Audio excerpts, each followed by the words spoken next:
Hi, this is Dr. Swati, your mental and emotional health coach, and today I am reading real case just to spread awareness कि आपका financial abuse कैसे होता है in laws and husband के सामने साथ में शादी के बाद शादी के पहले भी। सो इन्वेस्ट करो बहुत अच्छे से।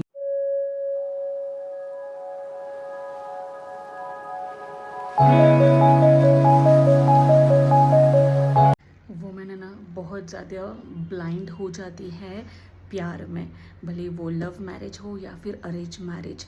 लड़कियों को हमेशा यही सिखाया जाता है कि तुम्हारा पति ही तुम्हारा सब कुछ है, मरते दम तक उसके साथ ही रहो।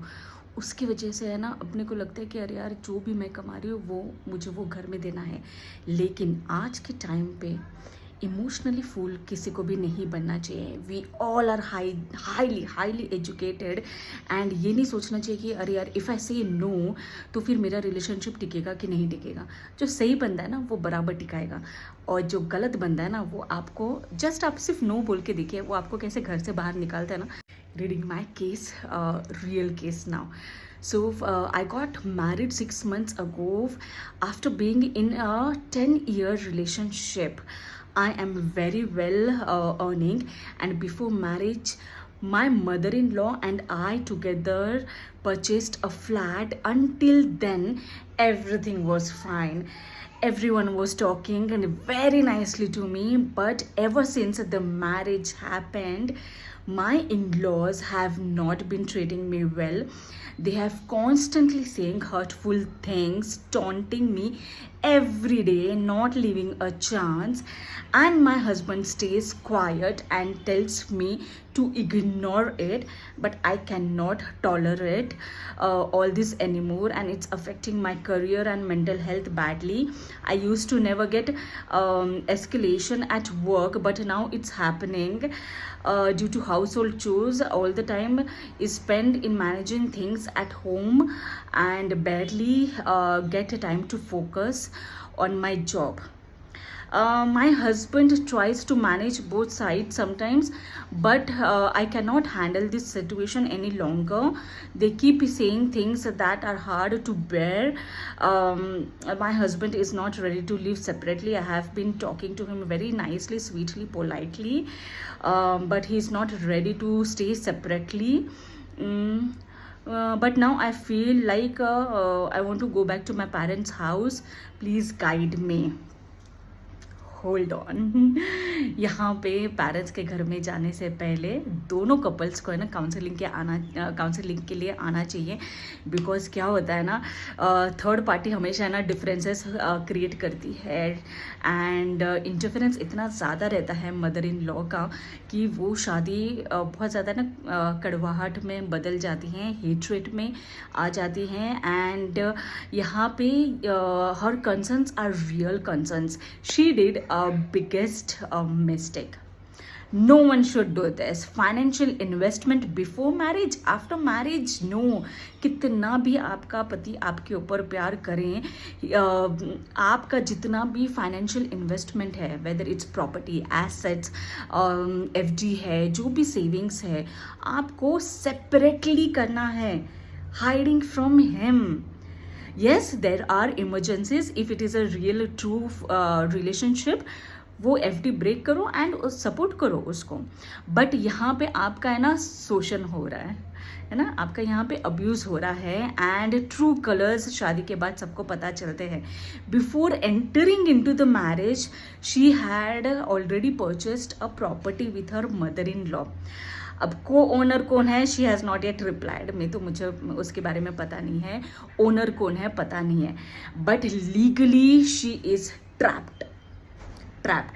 अब ये सोचेगी कि अरे यार मेरा पति भी मेरा साथ नहीं दे रहा है, चलो मेरे को जाके कोर्ट में इंसाफ मांगना है. तो court is going to take lot of years.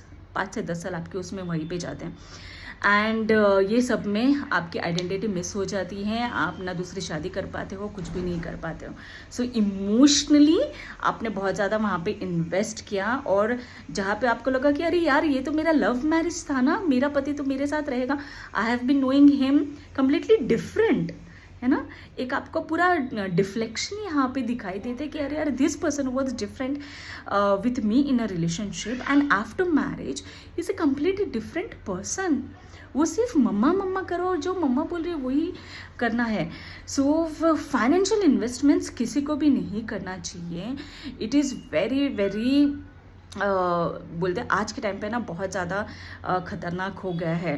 सो क्या होता है ना, पैसे लेने के टाइम पे ना सभी जन मीठे बने रहते हैं, लेकिन जब रहने की बात आती है, लीगैलिटी आती है, तो सासू माँ क्या बोलते हैं, ये तो मेरे बेटे का घर है, मैं तो यहाँ पे हक से रहूँगी, तू कौन होती है।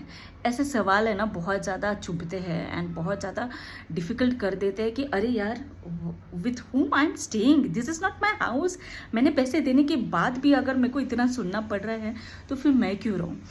You have no option here to go and knock court's door, unfortunately. But if you can try to come for counseling, both couples, यहाँ पे husbands है ना थेरेपी के लिए आना ही नहीं चाहते, वो दूसरी साइड सुनना ही नहीं चाहते, सिर्फ एक अपनी माँ की ही साइड सुनना चाहते हैं एंड खुद वो रिश्ता खुद तोड़ते हैं माँ के सुन के। एंड अनफॉर्चुनेटली वो भी लीगैलिटीज़ में आते हैं, कभी नहीं आते हैं।